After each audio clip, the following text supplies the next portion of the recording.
राजकन्या थी, लेकिन पता नहीं कैसे कौन से जन्म का उनका पुण्य था कि जन्म से जब से बोलना प्रारंभ किया वैराग्य की ही बातें मुख से निकलती थी। दुनिया के लोग सुंदर पुष्पों को देख के कहते कितना सुंदर है, कितना सुंदर है, कितनी इसकी सुगंधी देखो, इसका रंग देखो, इस पुष्प की कोमलता देखो। वैराग्यवती कहती सर्दियों को आने दो, पतझड़ का मौसम आएगा, सारी सुंदरता निकल जाएगी इसकी। घर के बड़े लोग कहते तू कैसी बात करती है, तेरे पास और कोई बातें ही नहीं होती। अब घर में रिश्तेदार के रूप में नव विवाहित जोड़ा आते, वो आकर के प्रणाम करते, बोले आप हमें आशीर्वाद दो, हम दोनों की जोड़ी सदा बनी रहे।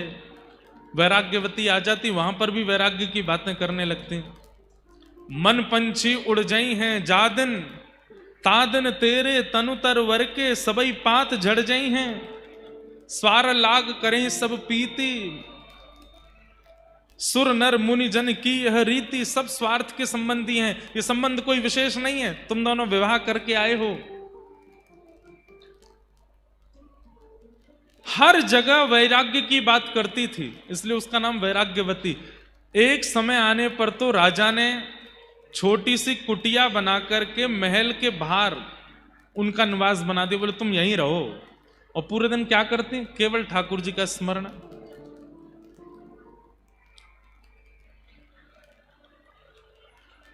वैराग्यवती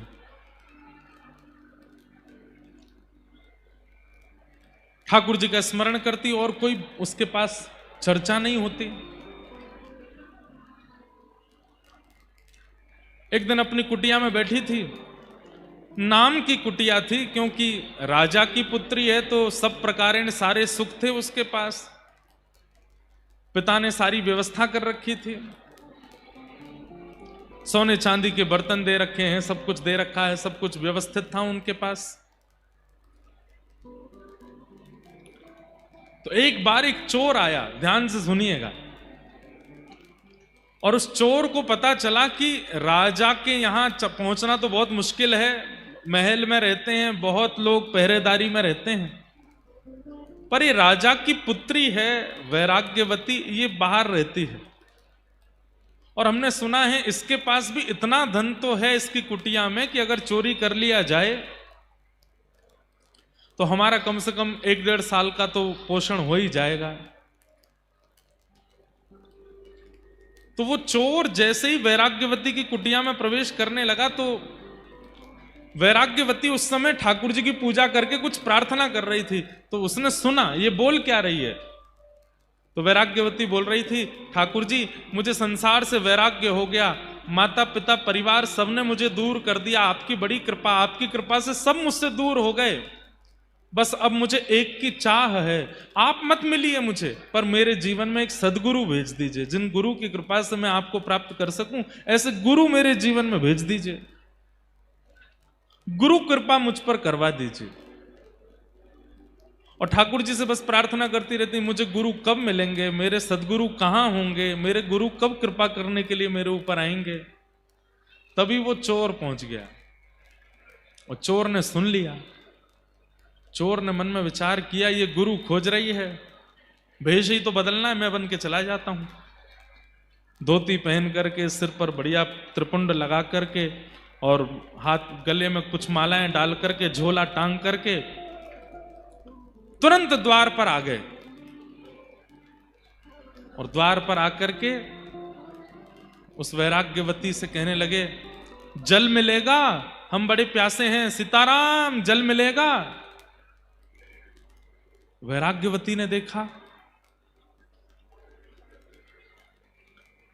देख करके बोली, मेरे द्वार पर संत आए हैं। तुरंत जल लेकर के आई और जल ला करके जैसे प्रस्तुत करने लगी तो वो चोर जो संत का रूप धारण करके बोला, अरे अरे सुनो, प्यास तो मुझे बहुत लगी है, लेकिन मेरा एक नियम है, क्या, मैं जब तक दीक्षा नहीं दे देता, जब तक अपना शिष्य नहीं बना देता, तब तक उसके हाथ से कुछ पाता नहीं हूं। मैं केवल शिष्यों के हाथ से ही जल पीता हूं, शिष्यों के हाथ से ही प्रसाद पाता हूं। अब प्यास तो मुझे बहुत लगी है, रात्रि का समय, सब सो रहे हैं और तुम्हारे हाथ से पानी पीना है, प्यास तो बहुत लगी, लेकिन बिना शिष्य बनाए कैसे पीऊं।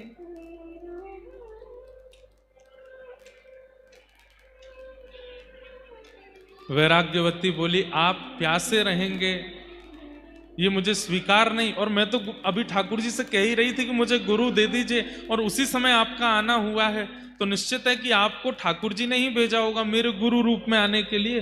आप एक काम कीजिए, जल का पात्र बाद में आप पी लीजिएगा, मुझे दीक्षा दे दीजिए। हाँ, ये काम बढ़िया रहेगा, बैठो। और चोर ने अब उसको जो भी आता था मंत्र वंत्र बोलना, जो उसको राम नाम याद था या जो भी नाम याद था, कान में बोल दिया और गले में एक माला पहना दी, तिलक कर दिया, बोले आज से तुम मेरी शिष्या हो, लाओ अब जल पिलाओ। जलपान कर लिया।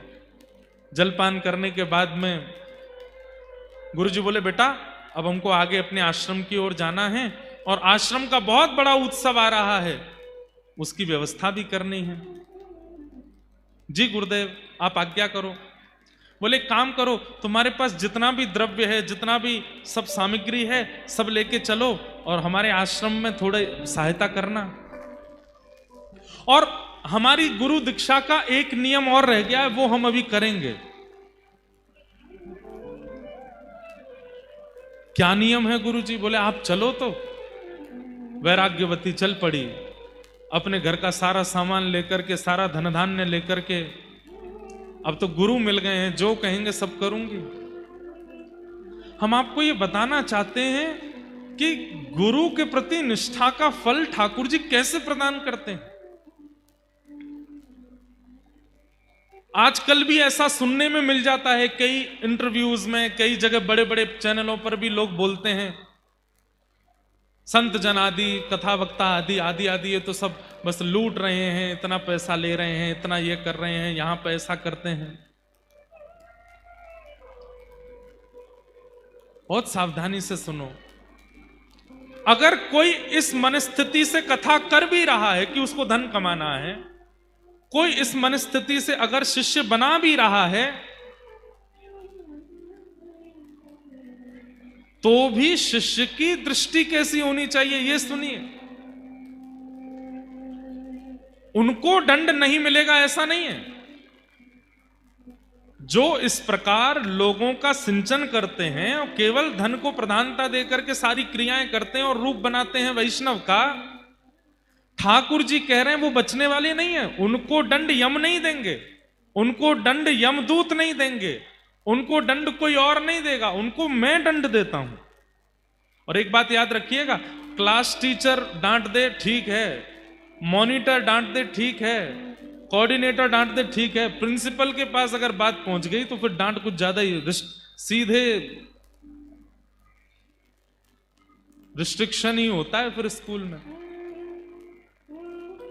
ठाकुर जी प्रिंसिपल हैं, सबको दंड नहीं देते। सबको दंड देने के लिए भगवान ने यमराज जी बैठा रखे हैं, सबको दंड देने के लिए ठाकुर जी ने, अरे भैया आ जाओ, ये जिनकी मैया है वो आ जाओ, हाँ रुको कहां है। तो वैराग्यवती बचपन से ही वैराग्य आ चुका है सब चीजों से, ऐसी राजकन्या वैराग्यवती। कहां तक कहें, राजा ने भी अपने घर से बाहर एक कुटिया बना करके दे दी, वहां रहती है, क्योंकि घर में जो भी आता है सबको वैराग्य का ही ज्ञान देती है। आज गुरु की कामना कर रही थी तो एक चोर गुरु का रूप धारण करके आ गया और कहा कि मैं जल तो तभी पीऊंगा जब दीक्षा लोगी। तो दीक्षा ले ली। दीक्षा लेने के बाद में उस चोर ने कहा कि हमारे शिष्यत्व बनाने की एक विधि जो है वो जंगल में होगी, हमारे साथ चलो। तो राजकन्या वैराग्यवती गुरुदेव के चरणों में सब कुछ अर्पित करने के लिए जितना सोना चांदी, जितना धन धान्य उनके पास था, सब इकट्ठा करके अपने साथ अपने गुरुदेव के साथ जा रही है। बीच घनघोर जंगल में जाकर के उस चोर ने विचार किया, यहां राजा की सेना मुझे नहीं ढूंढ पाएगी और मैं यहां इसके पास जितना धन है सब चुरा करके यहां से भाग जाता हूं। पर यह भी एक तरीके से भागूंगा। कैसे? वैराग्यवती से कहा, वैराग्यवती इधर आओ। जी गुरुदेव आज्ञा करो। ये जितनी पोटली सामान सोना चांदी सब नीचे रख दो। रख दिया गुरुदेव, आज्ञा करो। पेड़ के पास खड़ी हो जाओ। पेड़ के पास खड़ी हो गई। एक बड़ी रस्सी लेकर के आए वो चोर और उस रस्सी से वैराग्यवती को बांध दिया और कहा, अब तुम्हारी असली दीक्षा हो रही है, क्या करना होगा गुरुदेव? बोले, जब तक मैं लौट करके ना आऊं तब तक तुमको यहीं बंधे रहना पड़ेगा, और तुम अगर यहीं बंधी रही तो तुम्हारी दीक्षा पूर्ण होगी। फिर तुम जो चाहोगी, जिस ठाकुर का दर्शन, जिस भाव का दर्शन, जिस लोक की प्राप्ति, वो सब तुमको मैं गुरु कृपा से तुमको प्रदान करूंगा। बस याद रहे, जब तक मैं आऊं ना, यहीं बंधी रहना। वैराग्यवती बोली, गुरुदेव आप चिंता मत करो, मेरी निष्ठा है आपके चरणों में। बंध गई वहीं पर। वो चोर गुरु जो बने थे, सारा धन धान्य लेकर के, सोना चांदी आदि सब चुरा करके वहां से और निकलते बने। अपनी पोशाक वोशाक सब उतार के फेंक दी, खूब नाचने लगे। बोले, अब तो आनंद आ गया, 1-2 साल की भरपाई हो गई, इतना सोना चांदी मिल गया, गुरु बन करके किसी को ठग लिया, अब आनंद आएगा। और वैराग्यवती तो वहीं खड़ी है और बार बार उस चोर के चरणों का ही स्मरण कर रही है। कैसे युगल चरण है मेरे गुरुदेव के, कैसे सुंदर स्वरूप है मेरे गुरुदेव के, मेरे गुरुदेव कितने कृपालु हैं। यहां राज्य में हल्ला हो गया कि वैराग्यवती अपने भवन में नहीं है और सारे उसके गहने और जितने भी सोने चांदी आदि थे वो सब भी वहां से कोई ले जा चुका है। राजा ने अपनी सेना लगा दी चारों दिशाओं में, मेरी पुत्री को ढूंढो, कहां है। ढूंढते ढूंढते 3 दिन लगे। 3 दिन बाद घनघोर जंगल में वैराग्यवती मिली। एक पेड़ से बंधी हुई खड़ी है, मुख पर प्रसन्नता है, अपने गुरुदेव का स्मरण कर रही है। तभी सैनिकों ने जाकर के वैराग्यवती को प्रणाम किया। प्रणाम राजकुमारी, पिताजी महाराज आपको ढूंढ रहे हैं, आप जल्दी चलिए। जैसे ही रस्सी खोलने लगे, खबरदार खोलना नहीं, मेरे गुरुदेव मुझे बांध करके, मेरी दीक्षा चल रही है, जब तक गुरुदेव लौट करके नहीं आएंगे तब तक मुझे यहीं रहना है। सैनिक अब इससे ज्यादा क्या कर सकते हैं, दौड़ करके राजा को जाके बताया, उस जंगल में वहां वैराग्यवती बंदी है, बोल रही है कि गुरुदेव बांध के गए हैं, वो जब तक नहीं खोलेंगे तब तक नहीं आऊंगी। राजा, राजमाता, पूरा परिवार गया, सबने जाकर के कहा, वैराग्यवती चलो यहां से आगे जाना है घर पर। और कब तक बंधी रहोगी, 3-4 दिन तो तुम्हें हो गए। पिताजी आप तो जानते हैं बचपन से ही मेरा स्वभाव वैराग्य का रहा है, कृपा करके जब तक मेरे गुरुदेव आके ना खोलें तब तक मेरे को स्पर्श मत कीजिएगा। मेरे गुरुदेव ही आकर के रस्सी खोलेंगे तभी मैं यहां से जाऊंगी। राजा बोले, तुम्हारे गुरु कौन है, क्या नाम है, कौन से संप्रदाय के हैं, किस शहर में रहते हैं, कहां उनका आश्रम है, कुछ तो बताओ। वैराग्यवती बोली, ये तो मुझे नहीं पता। वो तुम्हें नहीं पता तो फिर कैसे चलेगा काम? मैंने गुरुदेव से नहीं पूछा, गुरुदेव बताएंगे तो मैं उसकी जानकारी रखूंगी, मैं अपने आप कैसे पूछ सकती हूं?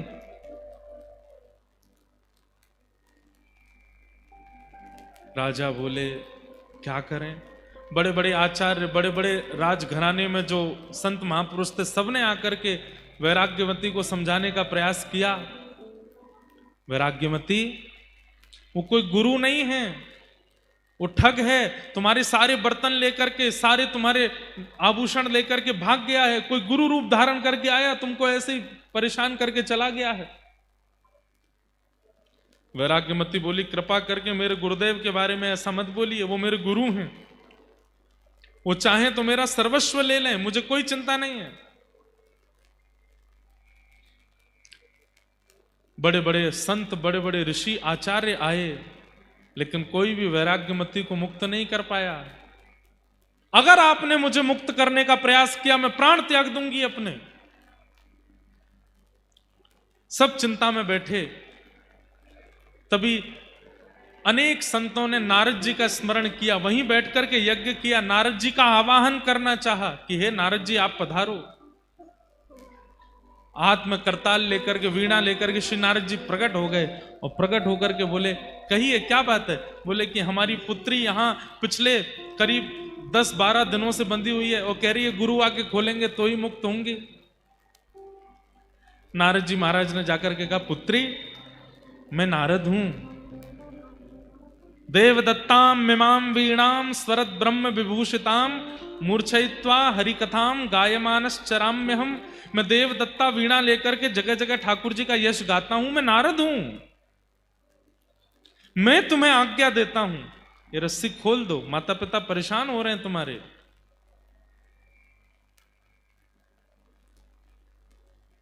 और तुम जिस गुरु के लिए यहां बंधी हुई हो, वो गुरु गुरु नहीं है, वो कोई और है। वो केवल तुम्हारा धन हरण करने के लिए आए थे। इतने में वेदमती वो वैराग्यमती बोलने लगी, मुझे विश्वास हो गया आप नारद नहीं हो। बोले कि तुम्हें मुझ पर संशय हो रहा है? बोले हाँ, क्योंकि मेरे गुरु की निंदा कर रहे हो मेरे सामने खड़े होके। नारद जी वो नहीं हो सकते जो गुरु निंदा करे, नारद तो वो होते हैं जो गुरु की महिमा बतावे। आप मेरे गुरु की निंदा कर रहे हो, आप नारद नहीं हो सकते। नारद जी हार गए, राजा हार गए, पूरा परिवार हार गया, लेकिन वैराग्यमती ने रस्सी नहीं खोली। अंत तो गत्वा नारद जी ने जाकर के भगवान से कहा, बोले भगवान घनघोर कलयुग आ गया है। बोले क्यों? बोले एक चोर समान गुरु की बात मान करके एक वैराग्यमती नाम की कन्या अपने आप को पेड़ से बांध करके खड़ी है। उसका गुरु कोई संप्रदाय से नहीं है, उसकी गुरु की प्रणाली कोई परंपरा से नहीं है। घनघोर पापी एक चोर जबरदस्ती गुरु दीक्षा देकर के चला गया, और उस वैराग्यमती को देखो बंद करके खड़ी है एक पेड़ से। मेरे गुरु आके खोलेंगे तो ही खुलूंगी। ठाकुर जी बोले हम चलते हैं, हम जाकर के बोलेंगे तो खोलना पड़ेगा। शंख चक्र गदा पद्मधारी श्रीमन नारायण गरुड़ पर विराजमान होकर के आ गए। चारों लोकों से महाराज, चारों ओर से, तीनों लोकों से पुष्प वर्षण होने लगा। ठाकुर जी प्रकट हो गए, वैराग्यमती के नेत्र सजल हो गए, पूरा परिवार धन धन्य हो गया। ठाकुर जी प्रकट हो गए, ठाकुर जी प्रकट हो गए। ठाकुर जी ने प्रकट होकर के वैराग्यमती को देखा, बोले हम तुम्हारी निष्ठा पे बहुत प्रसन्न हैं।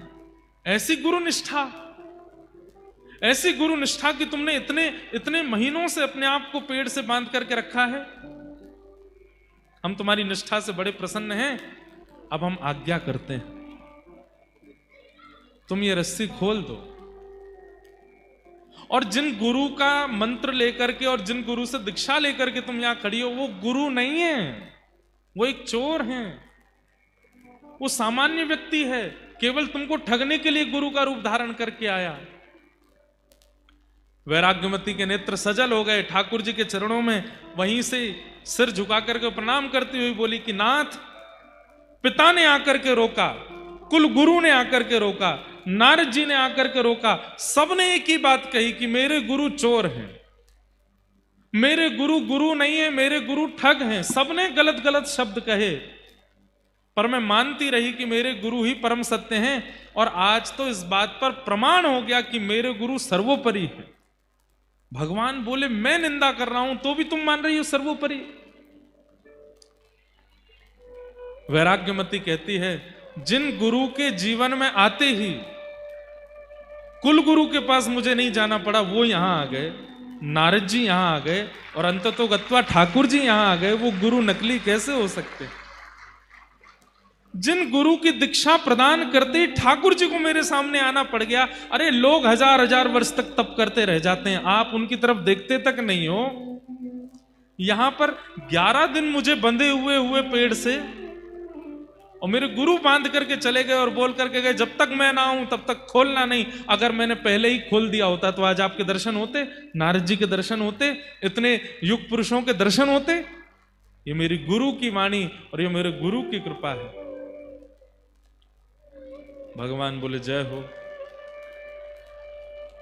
चलो अब हम आज्ञा कर रहे हैं, खोल दो। बोले ना, जब तक गुरु जी नहीं खोलेंगे तब तक नहीं आऊंगी। भगवान ने नारद जी को बोला, हे नारद क्या करो, हनुमान जी को बुलाओ। हनुमान जी आए, हनुमान जी के प्रकट होते ही वैराग्यमती बोली अब तो और विश्वास हो गया कि मेरे गुरु जी, देखो हनुमान जी भी आ गए। अरे हमने इनको अपने काम से बुलाया। बोले किसी भी काम से बुलाया, दर्शन तो मुझे हो रहे हैं ना, अरे हनुमान जी बड़ी दिक्कत आ गई है, तुम एक काम करो। हनुमान जी बोले क्या करना है? इसके गुरु जी खोज के लाओ। हनुमान जी गए, वैराग्यमती अपने गुरु का परिचय दो। बोले परिचय कुछ नहीं पता, बस इतना पता वो मेरे गुरु हैं। कहाँ रहते हैं, क्या नाम है, क्या है, कुछ नहीं। अरे 10 मिनट पहले दीक्षा हुई, 10 मिनट बाद गुरुजी बांध के चले गए, मुझे कुछ नहीं पता उनके बारे में। और देखो इतनी कम जानकारी होते हुए भी कैसी गुरु कृपा हुई मेरे ऊपर। भगवान से हनुमान जी बोले क्या करना है भगवान, ये तो बावली है गुरु के पीछे। हनुमान जी इसके गुरु को खोजना है, और वास्तविक में वो सिद्धियों से ही पता चलेगा इसके गुरु कहां हैं। तो आप अपनी अष्ट सिद्धियों को प्रकट करके थोड़ा विचार कीजिए, ढूंढिए कि इसके गुरु कहां हैं। हनुमान जी ने अपनी नवनिधि अष्ट सिद्धियों को प्रकट किया और अपने मंत्र शक्ति से ढूंढा। तो ढूंढते अरे राम राम राम राम, क्या हुआ? बोले पास के राज्य में एक नगर सेठ है, उसके यहां पर चोरी कर रहे हैं इसके गुरुजी। बोले वही हैं इसके गुरुजी, लेके आओ। बोले चोर गुरुजी हैं? बोले हाँ। इतने में ही हनुमान जी महाराज तो अंतर ध्यान हुए, गदा लेकर के तुरंत प्रकट हो गए। गुरुजी यहां तिजोरी में से सामान निकाल रहे थे। पीछे मुड़ करके देखा तो पवन पुत्र हनुमान। हनुमान जी को देख करके गुरुजी, हे भगवान आप कैसे आ गए? हनुमान जी बोले चलो हमारे साथ, तुमको ले जाने आए हैं। बोले कि मैंने तो उम्मीद रखी थी कि यमदूत आएंगे, लेकिन आप आए हो, रामदूत आए हैं। मैंने ऐसे ऐसे काम किए कि मुझे तो लगा कि यमदूत ही आएंगे मुझको लेने, लेकिन आप आ गए नाथ, बड़ी कृपा।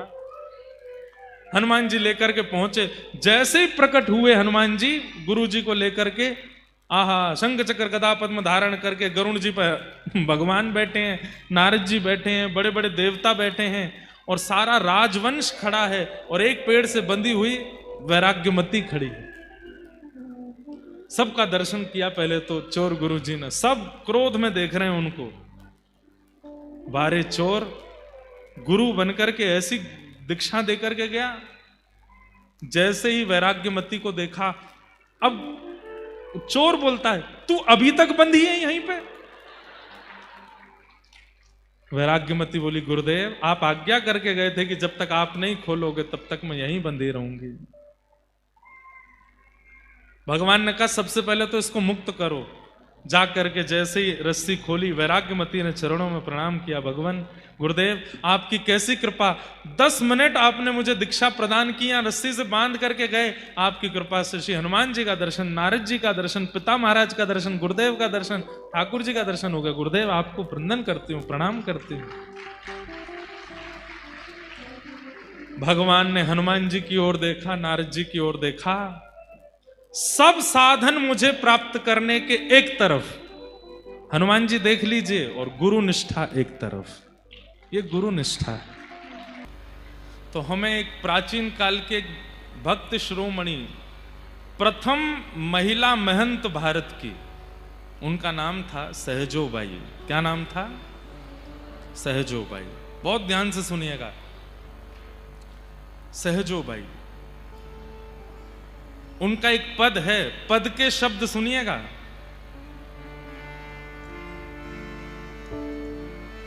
गुरु ना बिसारूं, गुरु ना बिसारूं, मैं राम तज डारूं। गुरु ना बिसारूं, मैं राम तजदारू। ये बोलने की सामर्थ्य किसी में नहीं है इस समय संसार में। क्या कह रही है सहजो भाई? मैं परमात्मा को छोड़ सकती हूं लेकिन अपने गुरु को नहीं छोड़ सकती। उनके गुरु जी उनके खुद के ही परिवार के बड़े भैया थे, उनका नाम था श्री श्यामचरण दास जी महाराज। ध्यान से सुनिएगा, गुरु निष्ठा कैसी होती है और गुरु कृपा कैसी होती है। सहजोबाई अपने विवाह के मंडप में बैठी थी। अपने पारिवारिक एक बड़े भैया थे, उनको उनकी रहनी से उन्होंने उनको अपना गुरु मान लिया। उनके विचार, उनकी रहनी, उनकी बातों से उनको अपना गुरु मान लिया। जब वो विवाह मंडप में बैठी तो सारा परिवार इकट्ठा हो गया फेरे का समय आया तो उठी नहीं। पिता ने कहा, बेटी फेरे लेने हैं, तुम उठ क्यों नहीं रही हो? तो सहजूबाई कहती हैं, हमारी गुरुदेव नहीं आए, श्यामचरण दास जी नहीं आए। परिवार के लोग बोले, वो तो घर परिवार छोड़ चुके हैं, विरक्त हो चुके हैं, महात्मा हो चुके हैं, वो विवाह में कैसे आएंगे? सहजूबाई बोली, मैं विवाह तभी करूंगी जब मेरे गुरुदेव आके आशीर्वाद देंगे। पूरा परिवार दौड़ा दौड़ा गया, बीच में ब्याह रुका है। सबने जाके प्रार्थना की कि सहजो फेरे नहीं ले रही है, वो कह रही है आप जब आओगे आपको देख करके विवाह करेंगे। श्यामचरण दास जी महाराज ने मन बनाया और विवाह में ना जाने वाले महापुरुष आए। जैसे सहजोबाई को देखा, पता नहीं उनके चित्त में क्या भावना आई, और सिर पर हाथ रख के तुरंत आज्ञा कर दी, सहजो गुरुदेव आपकी आज्ञा हो तो मैं फेरे ले लूं, मैं विवाह कर लूं। तो गुरुदेव ने आज्ञा कर दी कि मत करो, ये विवाह तुम्हारे लिए उचित नहीं है। तुम्हारे अंदर जो निष्ठा है, जो भावना है, जो प्रेम है संतों के प्रति, भगवत प्रति, गुरु के प्रति, उससे तुम्हारा गृहस्थ में प्रवेश करना उचित नहीं होगा, अन्याय होगा, मत करो। परिवार के लोग चकित रह गए, ये कैसे हमारे गुरुदेव ब्याह में आके ब्याह रुकवा दिया, उसके मुंह पे बोल रहे हैं कि तुम ब्याह मत करो। सहजोबाई ने तुरंत अपना सब ब्याह का वस्त्र सब उतार दिए और सामान्य वेश धारण कर लिया। बोले गुरु आज्ञा हो गई, अब ब्याह नहीं करूंगी। चली गई सब छोड़ करके। दिल्ली में स्थान है सहजोबाई का, और वहीं रह करके बस अपने गुरु का स्मरण करती। एक दिन उनकी गुरु निष्ठा पर ठाकुर जी रीझ गए। इतना प्रेम, इतनी निष्ठा गुरु के प्रति रखती हैं, गुरुदेव को प्रार्थना करके आई हैं कि हे गुरुदेव आप मेरी कुटिया पर प्रसाद पाने आओ।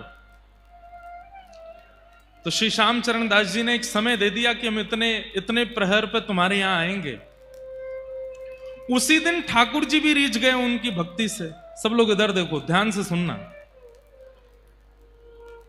गुरु जी ने कहा कल हम इतने प्रहर पे तुम्हारी कुटिया आएंगे प्रसाद पाने के लिए। ठाकुर जी भी उसी प्रहर का प्रतीक्षा कर रहे हैं। बोले मैं भी उसी समय जाऊंगा और देखता हूं सहजो मुझे पहले प्रणाम करेगी कि अपने गुरुदेव को करेगी। देखता हूं कैसी भक्ति, कैसी निष्ठा।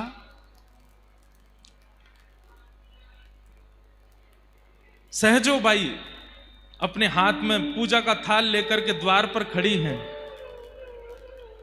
और तभी सामने मार्ग में दिखाई देते हैं श्यामचरण दास गुरुदेव। गुरुदेव को देखते ही नेत्रों से अश्रुपात होने लगे, रोम रोम कंपित होने लगा, मेरे सदगुरुदेव भगवान पधार रहे हैं। लेकिन तभी क्या देखती हैं कि गुरुदेव के ठीक बगल में मोर मुकुट धारण किए, पीतांबरी पहने हुए, अपने हाथ में अधर पर वंशी धारण किए हुए, ललित गति विलास वल गुहास प्रणय निरीक्षण कल्पितो रुमान, ललित गति से चलते हुए त्रिभंग ललित श्याम सुंदर भी चलते आ रहे हैं।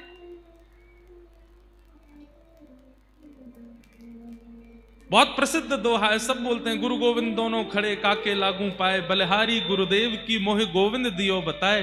पर सहजोबाई की लीला में जो हुआ वो आप सोच भी नहीं सकते।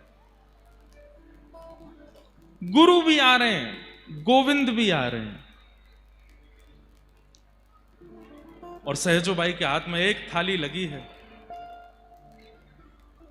मैंने जब ये कथा पहली बार पढ़ी तो मैं यहीं रुक गया और मन में विचार करने लगा कि अगर सहजोबाई की जगह मैं होता तो मैं क्या करता।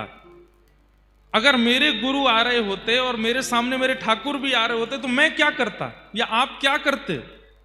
तो मैंने अपने आप से पूछा कि अगर सहजोबाई की जगह मैं होता, द्वार पे गुरु गोविंद दोनों आ जाते तो मैं क्या करता। तो मेरे मन में जो उत्तर आया आप सब उससे सहमत होंगे। उत्तर यह था कि मैं गुरुदेव से कहता, हे गुरुदेव आज कुटिया पर ठाकुर जी आए हैं, मैं अकेला प्रणाम नहीं करूंगा, आप मेरे साथ आ जाओ, दोनों एक साथ ठाकुर जी को वंदन करेंगे। या थाल आप ले लीजिए, मैं देख के दर्शन करूंगा, आप प्रणाम करो, आप वंदन करो, आप आरती उतारो।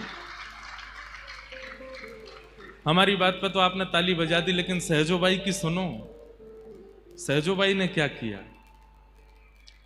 हम होते तो क्या करते, गुरुदेव को पहले बुलाते और गुरुदेव आप भी साथ आ जाइए, ठाकुर जी का एक साथ पूजन करेंगे। लेकिन सहजो बाई ने जब देखा कि ठाकुर भी आ रहे हैं और गोविंद भी आ रहे हैं, तो बस कुछ कदम दूर रह गए। इतने में सहजो बाई थाल रख के दौड़ करके गई। पहली बार ठाकुर जी को देखा है और ठाकुर जी का हाथ पकड़ के खींच के अपने पास लाई और थाल हाथ में पकड़ा के बोली, आपसे मिलाने वाले गुरुदेव आ रहे हैं, पूजा कीजिए इनकी, स्वागत कीजिए इनका, मेरे गुरुदेव आ रहे हैं।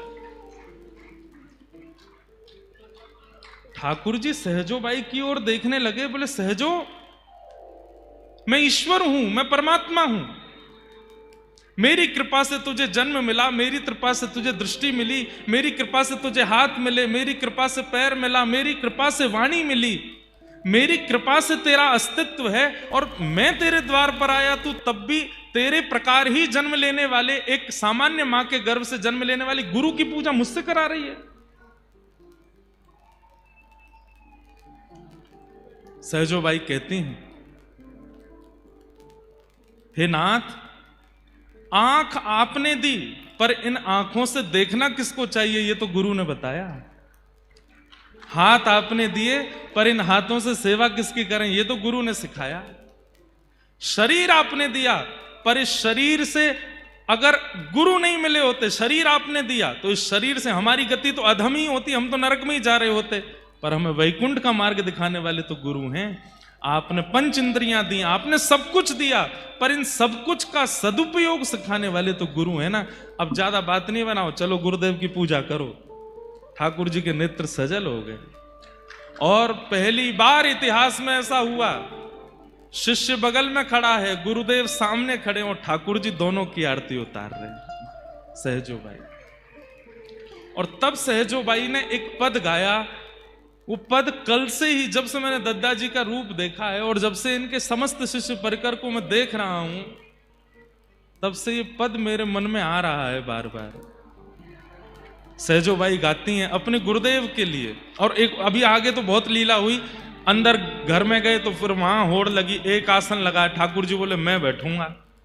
सहजो बाई बोली, एक बात कहूं? ठाकुर जी बोले हाँ बोलो। आपको बुलाया था क्या मैंने? आप बिना निमंत्रण के आए हो। आसन तो निमंत्रित व्यक्ति के लिए लगाया गया है, तो गुरु जी बैठेंगे, गुरुदेव को बैठा दिया। कभी कभी ठाकुर जी कई लोगों के, अब ऐसा होता है कि अब कथा हो रही है, यहां पर कोई आकर के बैठ गया और बैठे बैठे उसने कथा सुनी, कथा सुनकर के उसके चित्त में भक्ति पहली बार जगी कथा सुनने से। कई लोगों के साथ ऐसा होता है, पर कई लोग ऐसे होते हैं वो जन्म से ही भक्त होते हैं। मंदिर जाना, कथा सुनना, सत्संग करना, गुरुओं को प्रणाम करना बचपन से ही उनकी आदत जैसी हो जाती, सिखाना नहीं पड़ता, उनका स्वभाव बन जाता है। तो ऐसे ही थे श्री दामोदर दास जी और श्री चतुर्भुज दास जी, इसलिए दोनों मित्र हो गए। आप दोनों का नियम था कि जबलपुर में कोई भी संत जन पधारते, उनको प्रणाम करके निमंत्रित करना कि आप हमारी कुटिया के पास, घर के पास चलो, वहीं बैठ करके आप कुछ सत्संग करो, वहीं हम आपको प्रसाद पवाएंगे, एक रात्रि हमको सेवा का अवसर दो, कल आप आगे निकल जाना। ऐसी प्रसिद्धि हो गई कि अब जो कोई भी आता है जबलपुर क्षेत्र में, उसे इन्हीं के यहां जाते, दामोदर दास जी के यहां।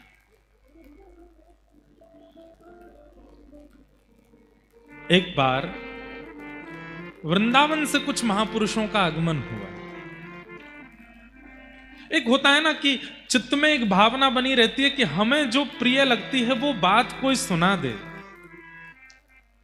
तो सेवक जी श्री दामोदर दास जी सबकी बात सुनकर के यही सोचते थे कि ये ठाकुर जी के प्रेम स्वभाव की कोई बात बतावें, ठाकुर जी के नित्य विहार की कोई बात बतावें, श्री प्रिया जी की कोई बात बतावें। तभी कुछ महापुरुषों का वृंदावन से आगमन हुआ। वृंदावन से महापुरुष आए तो उनको एक पेड़ के नीचे बिठवाया, संत चरणों में प्रणाम किया, चरण धो करके कहा महाराज जी कोई सत्संग सुनाइए। तो उन संतों ने श्री प्रियालाल जी का एक पद गाया।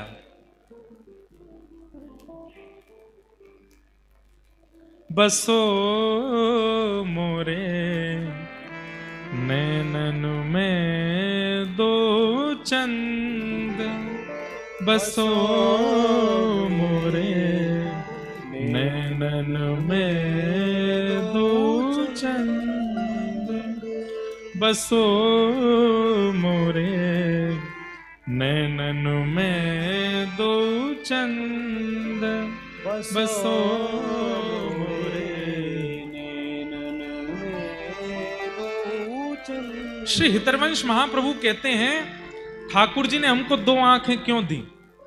एक आंख से भी देखा जा सकता था, फिर दो क्यों दी? तब महाप्रभु जी श्री हितरवंश महाप्रभु कहते हैं, ताकि एक नेत्र में श्याम सुंदर विराजें और दूसरे नेत्र में किशोरी जी विराजें। दो लोग आवेंगे तो द्वार बड़े होने चाहिए ना, इसलिए भगवान ने हमको दो द्वार दिए ताकि दोनों विराजें। अकेले ठाकुर जी होते तो एक आंख से भी काम चल सकता था, पूरी दुनिया एक आंख से भी देखी जा सकती, पर दो नेत्र क्यों? क्योंकि हम जिनका दर्शन करते हैं वो युगल हैं, और दोनों युगल को प्रवेश कराने के लिए द्वार बड़े होने चाहिए, दो होने चाहिए। जैसे कईयों के घरों में एक ही किवाड़ होती है, एक ही गेट खुलता है, वहीं से घुसते हैं। कई लोग घरों में ऐसे होते हैं, दो गेट खुलते हैं। तो ऐसे ही भगवान हितरवंश महाप्रभु कह रहे हैं, ये दो गेट है, दोनों खुलते हैं तब युगल अंदर प्रवेश करते हैं। गौर वरण वृषभानुनंदिनी,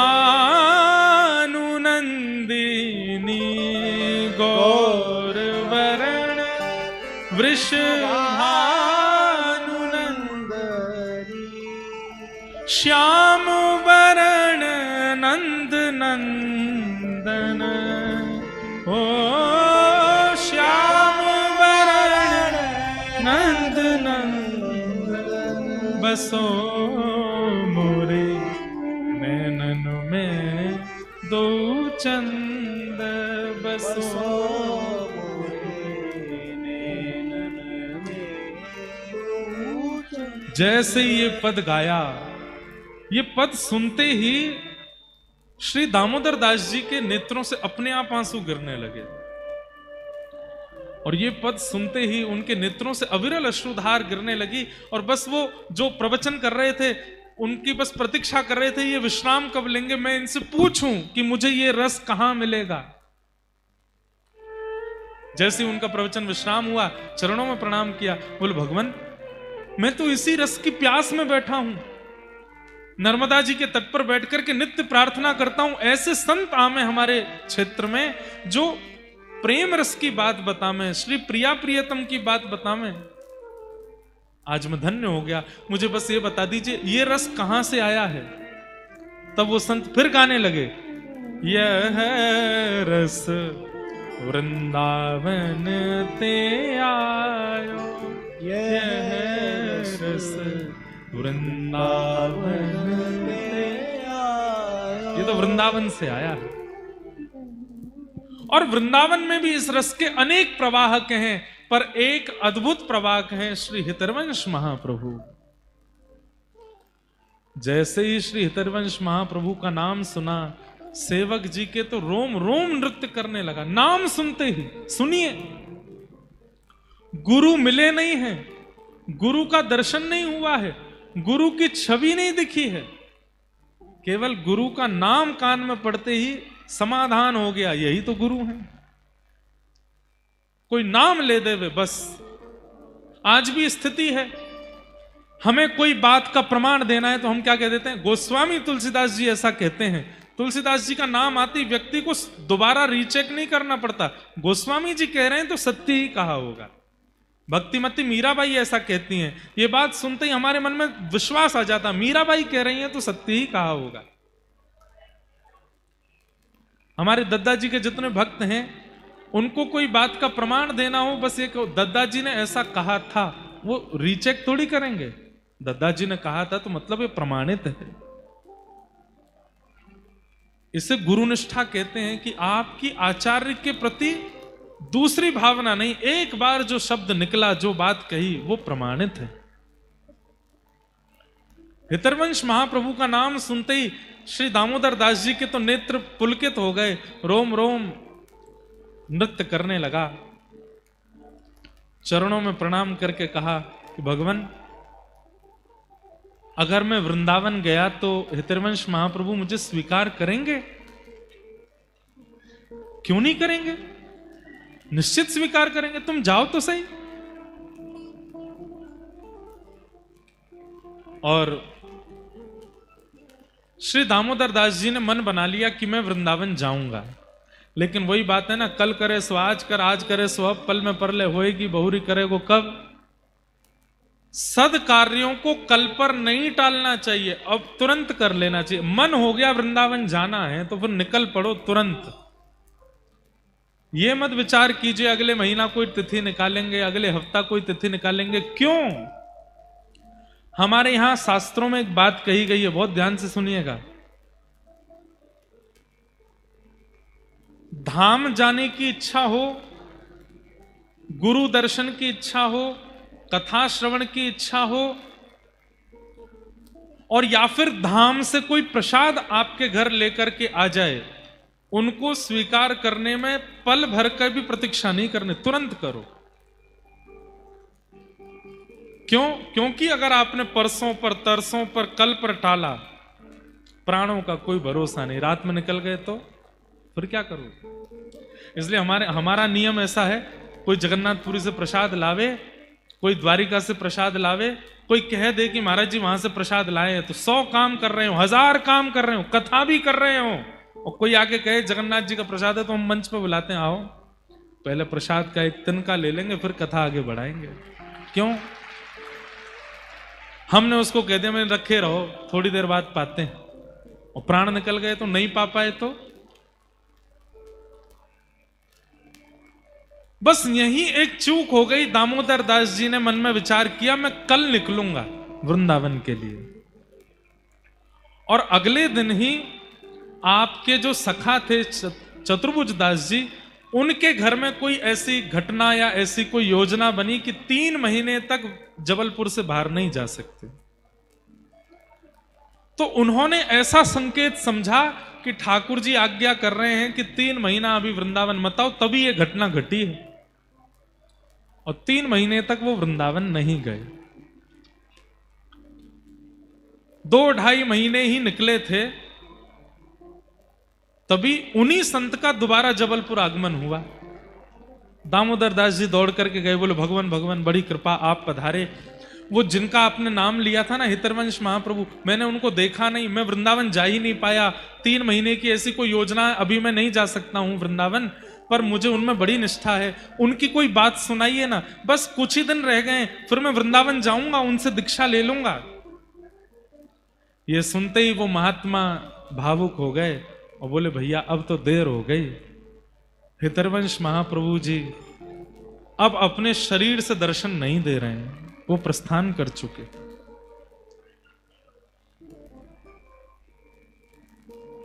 उस समय ऐसी स्थिति हो गई दामोदर दास जी की, 2 महीने से रोज चिंतन कर रहे हैं और बिना गुरु मंत्र के ही गाते थे, प्राण हरिवंश जीवन हरिवंश, प्राण हरिवंश जीवन हरिवंश। अब मैं जाऊंगा और श्री हितरवंश महाप्रभु से दीक्षा लूंगा, वो मुझ पर कृपा करेंगे, फिर वो रस मुझे भी मिलेगा जो सबको मिला है। लेकिन जैसे ही पता चला कि महाप्रभु जी अब शरीर से नहीं विराज रहे, नर्मदा जी की ओर दौड़ने लगे, प्राण त्यागने की भावना से, बस कि अब मैं प्राण त्याग दूंगा, ये क्या अनर्थ हो गया मेरे साथ। अरे मैंने कल पर क्यों टाला, उसी समय वृंदावन चला गया होता तो कल क्या होगा ये मुझे पता नहीं चलता, लेकिन कम से कम जाके मेरी दीक्षा तो होती, मुझे गुरु तो प्राप्त हो जाते।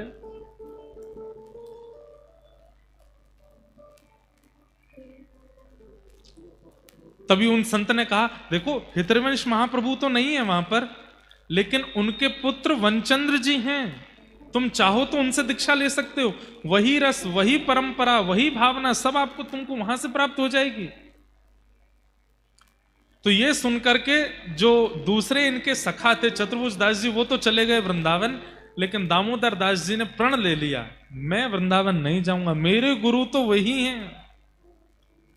और नर्मदा जी के तट पर दोनों भुजा ऊपर करके बैठ गए और बोले, मैं आज प्रतिज्ञा लेता हूं, अगले 10 दिन तक आकाश को साक्षी मानता हूं, वायु को साक्षी मानता हूं, जल रूपी नर्मदा जी को साक्षी मानता हूं, आप सब प्रकृति की साक्षी मानता हूं, और आप सबसे प्रार्थना करता हूं, मेरे गुरुदेव श्री हितरवंश महाप्रभु जी जब तक नहीं आएंगे मैं दीक्षा नहीं लूंगा, और 10 दिन में अगर उनका प्राकट्य नहीं हुआ तो मैं अपने शरीर का त्याग कर दूंगा।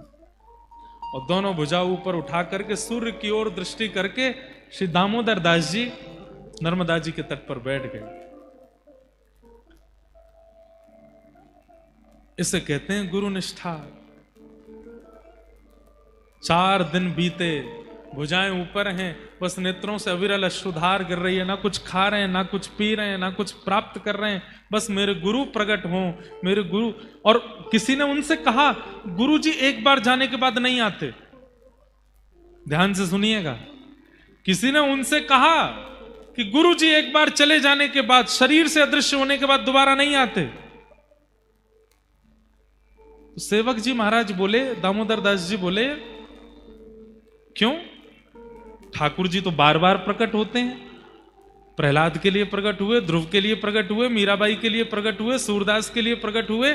भगवान जब इतनी बार प्रकट हो सकते हैं तो मैं जिन गुरु को भगवान के समान मानता हूं वो दोबारा प्रकट क्यों नहीं हो सकते? वो भी प्रकट होंगे। और यदि वो प्रकट नहीं हो सकते तो फिर शास्त्रों में गुरु साक्षात परब्रह्म क्यों लिखा है? गुरु को अगर परब्रह्म कहा है तो परब्रह्म तो अनेक बार प्रकट होता है, शरीर से एक बार जाने के बाद उनका पुनः प्राकट क्यों नहीं हो सकता? और मुझे मत समझाइए, मैं अपने गुरु को परब्रह्म मानता हूं, और परब्रह्म एक बार नहीं आता, अनेक बार आता है अपने शिष्यों के लिए, और मेरे गुरु आएंगे। और पुनः भुजा उठा करके फिर से तप में बैठ गए, अन्न जल सब छोड़ दिया, पूरी प्रकृति को साक्षी बना दिया कि आप लेकर के आओ मेरे गुरु को। बंधुओं, आज भी जाइएगा जबलपुर के पास गणा में, आपको वहां अनुभव होगा, वहां के किसी आचार्य से पूछ लीजिएगा तो वो आपको दिखाएंगे। साक्षात यमुना जी प्रकट हो गए, साक्षात वृंदावन प्रकट हो गया, साक्षात मयूर कोकिल करने लगे, वृंदावन की सघन कुंज प्रकट हो गई, राधे श्याम राधे श्याम राधे श्याम का कीर्तन गुंजायमान होने लगा। श्री वृंदावन बिहारी लाल, श्री राधा वल्लभ लाल, श्री राधा रमन लाल, जितने वृंदावन के ठाकुर हैं सब प्रकट हो गए। और सबके बीच में हितरवंश महाप्रभु प्रकट हो गए और सामने आकर के खड़े हो गए सेवक जी के। उनका नाम सेवक जी बाद में पड़ा, अभी तो दामोदर दास। और प्रकट होकर के हृदय से लगा लिया, तुम्हारी भक्ति से मैं बहुत प्रसन्न हूं, तुम्हारी निष्ठा से मैं बहुत प्रसन्न हूं। और संपूर्ण दीक्षा प्रदान की, मंत्र प्रदान किया, तिलक प्रदान किया, और हित चतुरासी जी, जिनका पाठ हित संप्रदाय में होता है, वो चतुरासी जी प्रदान की, और कहा अब तुम्हारी दीक्षा हो गई, अब तुम प्रेम से विराजो। कलिकाल में ऐसा पहली बार हुआ कि एक शिष्य ने अपने शिष्यत्व से, देह से चले गए गुरुदेव को पुनः प्रकट कर दिया, और प्रकट करके उनसे दीक्षा ले ली। और दीक्षा देने के बाद हितरवंश महाप्रभु फिर प्रस्थान कर गए।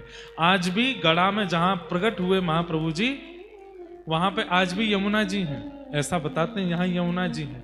वहीं सारे वन आदि, वन्य प्रदेश, वृंदावन जैसा सब कुछ, वहां पर ठाकुर जी का स्वरूप भी विराजमान है, सब कुछ है। और उन्हीं ने नामकरण कर दिया कि आज से तुम्हारा नाम सेवक, अब तुम सेवक हो। तब सेवक जी ने हितरवंश महाप्रभु का वर्णन किया, उसी को सेवक वाणी कहते हैं। आज भी हित संप्रदाय में हित चतुरासी जी और सेवक वाणी जी दोनों का एक साथ पाठ होता है राधा वल्लभी परंपरा में। तो ये यश वृंदावन पहुंच गया, और वृंदावन में सबको पता चला कि हितरवंश महाप्रभु अदृश्य होने के बाद फिर प्रकट हो गए जबलपुर के पास में। किसके लिए प्रकट हुए? बोले दामोदर दास जी के लिए हुए, और उनका नाम सेवक जी रखा। तो हितरवंश महाप्रभु जी के पुत्र श्री वनचंद्र जी ने पत्र लिख करके भेजा और कहा कि हे सेवक जी आप वृंदावन पधारो, और जिस दिन आप पधारोगे मैं राधा वल्लभ लाल जी की तिजोरी के, राधा वल्लभ लाल जी के गहनों को वृंदावन वासियों के लिए लौटाऊंगा। जिस दिन आप आओगे आप पधारो। सेवक जी ने मन में विचार किया, मेरे जाने से अगर ठाकुर जी के रत्न जवाहरात लौटाने पड़ेंगे तो मैं नहीं जाऊंगा। कितने महीनों तक गए नहीं उसके बाद वृंदावन, क्योंकि अब चित्त में वृंदावन प्रकट हो गया है। देह वृंदावन में नहीं है पर चित्त में वृंदावन प्रकट हो चुका है। पर कुछ दिन बाद इच्छा हुई कि राधा वल्लभ जी का दर्शन तो करूं, तो रूप बदल करके गए। ऐसा रूप बना के गए कि वृंदावन में किसी को पता ना चले कि सेवक जी आ गए। वृंदावन पहुंचे, जैसे ही वृंदावन पहुंचे कोई नहीं पहचान पाया इनको। सामान्य सा रूप बना करके, चंदन आदि पूरे मुख पे लगा करके, केश आदि मुड़ा करके, और बिल्कुल सामान्य से रूप धारणा करके वृंदावन में प्रवेश कर गए। कोई नहीं पहचान पाया कि सेवक जी आ गए।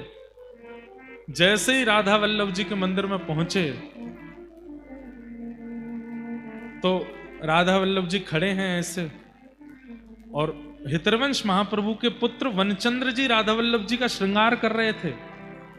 और तभी राधा वल्लभ जी के नेत्र जो अचल हैं, जो एक ही तरफ देखते रहते हैं, वो मटकने लगे ऐसे, इधर उधर ठाकुर जी अपने नेत्र मटकाने लगे। जैसे ही नेत्र मटके तो वनचंद्र जी सावधान, जय जय कहा भयो, आप अपने नेत्र क्यों मटका रहे हो? तो सामने दर्शनार्थी खड़े थे, ठाकुर जी इशारा करें, बोले कौन? तब धीमे से स्वर निकला राधा वल्लभ जी का, सेवक जी आए हैं। पीछे मुड़ करके देखा, सेवक जी आए हैं, हमारे सेवक जी आए हैं, हमारे हितरवंश महाप्रभु को पुनः प्रकट करने वाले सेवक जी आए, कहां हैं? सब एक दूसरे का मुंह देखने लगे। तभी संकोच में सबसे पीछे खड़े थे, हाथ जोड़ करके सब ने दंडवत प्रणाम किया, सेवक जी को जय जयकार करने लगे, सेवक जी महाराज की जय, सेवक जी महाराज की जय। नेत्र सजल हो गए। जाकर के पूछा वनचंद्र जी से, हे वनचंद्र जी, आपने मुझे तो कभी देखा नहीं, आपको कैसे पता कि मैं आया? बोले भैया, गुरु ठाकुर का परिचय देता है, पर आज पहली बार ठाकुर गुरु जी का परिचय दे रहे थे। ठाकुर जी कह रहे थे, वो खड़े पीछे। राधा वल्लभ जी नेत्र मटका मटका के बता रहे थे कि सेवक जी आए हैं। इससे हमें पता चला कि आप आए। बोले भगवान, मैं तो केवल इस संकोच में था कि आपने कहा था कि आप राधा वल्लभ जी का रत्न लुटाओगे, मेरे आने से रत्न नहीं लुटाने चाहिए, इसलिए मैं संकोच कर रहा था।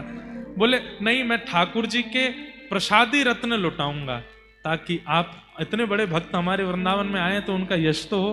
तो फिर ठाकुर जी के प्रसादी रत्न लुटाए नए बनवा करके। और उसके कुछ ही दिन बाद सेवक जी को लगा कि हमारा यश बहुत ज्यादा हो रहा है, आप दिव्य स्वरूप का त्याग करके और ठाकुर जी की अंतरंग लीला में फिर प्रविष्ट हो गए। बोलो सेवक जी महाराज की। ऐसे हुए श्री दामोदर दास जी, जिन्होंने अपने अदृश्य शरीर से गुरु को पुनः प्रकट कर दिया, प्रकट करके दीक्षा ले ली, और दीक्षा लेकर के अपना कल्याण उद्धार, जीवन उद्धार किया। गुरु को गुरुत्व मत सिखाओ, उनको रहने दो वो जैसे हैं। आप अपने शिष्यत्व में निष्ठा ले आओ। अगर गुरु अपनी पदवी से कभी गिर भी गए होंगे तो आपका शिष्यत्व उनको उठा लेगा, उनको पुनः विराजमान कर देगा। आजकल ऐसा ही होता है, हमारे भारत में कई जगह पर ऐसे ही गुरु प्रकट हो गए हैं। हर कोई दद्दा जी के जैसा स्वरूप का नहीं है, हर कोई श्रीमद वल्लभाचार्य जी जैसा नहीं है, श्री हितरवंश महाप्रभु जैसा नहीं है, हर कोई रैदास जी जैसा नहीं है। गली गली में गुरु फिरे, हमसे दीक्षा ले, स्वर्ग जाओ चाहे नरक में, हमें तो बस लिफाफा दो, ऐसे गुरु हैं। पर हमारी आपसे प्रार्थना, पहली बात, सीधे गुरु मत बनाइए, कुछ दिन वाणी का संग कीजिए, वचनामृत सुनो। और आप पूछेंगे कि वाणी में क्या सुने? वाणी से अनुभव कीजिए कि आपके चित्त के संशयों का समाधान होता है कि नहीं। और दूसरी विशेष बात, इनकी वाणी सुनकर के मुझे भगवत साक्षात्कार की अनुभूति होती है कि नहीं। ठाकुर जी के प्रति अगर सामीप्य बढ़ रहा है, गलत मार्ग त्यागने की चित्त में इच्छा हो रही है, अपने जीवन को सुधारने का मन बन रहा है, अगर किसी की वाणी सुन करके, किसी का दर्शन करके, किसी के संग रह करके अपने दोषों को दूर करने की चित्त में इच्छा प्रकट हो रही है, तो समझो वो गुरु, और तब उनसे दीक्षा ग्रहण करो। लेकिन गलती हो गई, जल्दीबाजी में दीक्षा ले लिए, अब बाद में पता चला कि गुरु जी तो ऐसे ही हैं, तब क्या करें? तो ये बात मन में लानी ही नहीं है कि गुरु जी ऐसे ही हैं। हमारे गुरु जी जैसे भी हैं सर्वोपरि। आप अपनी निष्ठा प्रगाढ़ कर लो। अगर गुरु अपनी गुरु स्थिति से गिर भी गया होगा, ठाकुर जी उसको संभाल लेंगे आपके शिष्यत्व से।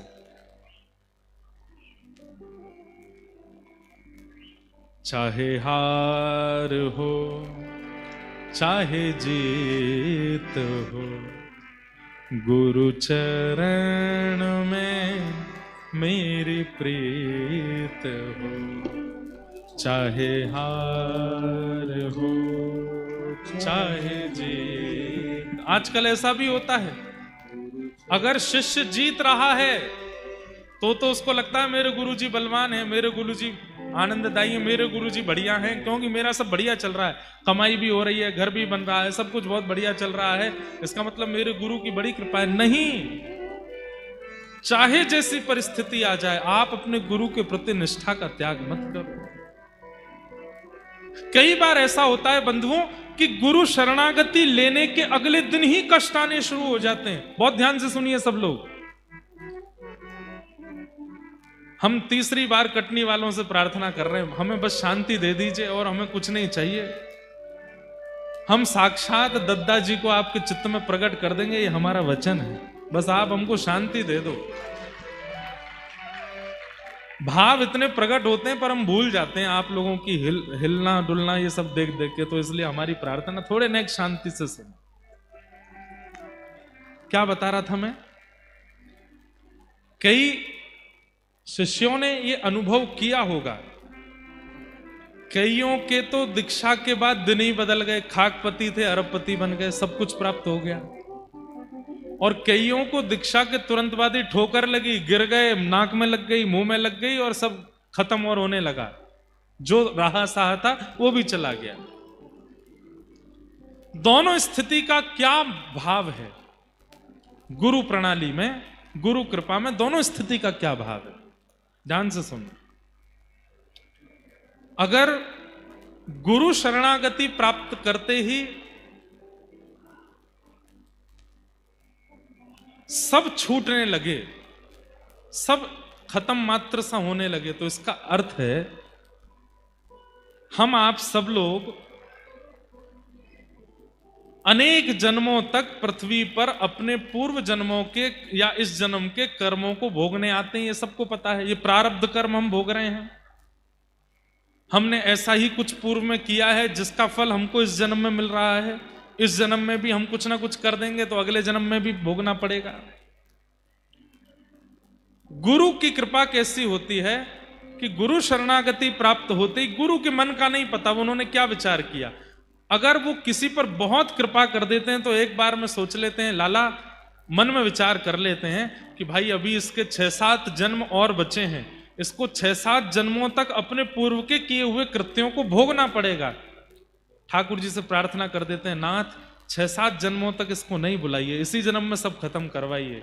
अगले दिन से ही कष्ट प्रारंभ होते हैं। 7 जन्मों तक जो प्राप्त होने वाला है वो एक ही जन्म में आ जाता है। सब धीरे धीरे भोग भोग करके वो बस उस समय धैर्य ना छोड़े, अपने चित्त के धैर्य को डगमगाने ना दे, बस भोग जो भी आ रहा है सामने, गुरु गोविंद दोनों को प्रणाम करके सबको सह ले।